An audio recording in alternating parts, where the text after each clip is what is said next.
There at Rockville Road, creating all this damage and a 3-mile backup. We want to give you every angle of this crash right now. We've got multiple crews either there or heading to the scene.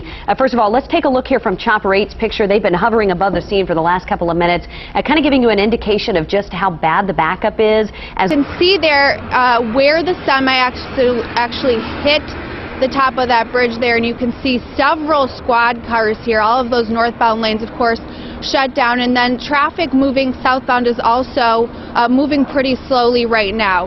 About 20 minutes ago or so, I was able to mention that one woman was hurt. Well, we have new information on what actually happened with this woman. Just minutes ago, Wayne Township Fire Department just sent out a tweet, and it reads, quote, "One woman was taken to Eskenazi with non-life-threatening injuries. She's one lucky lady after sections of the overpass fell into her car." Literally pieces of the bridge narrowly missing her, and she has minor injuries.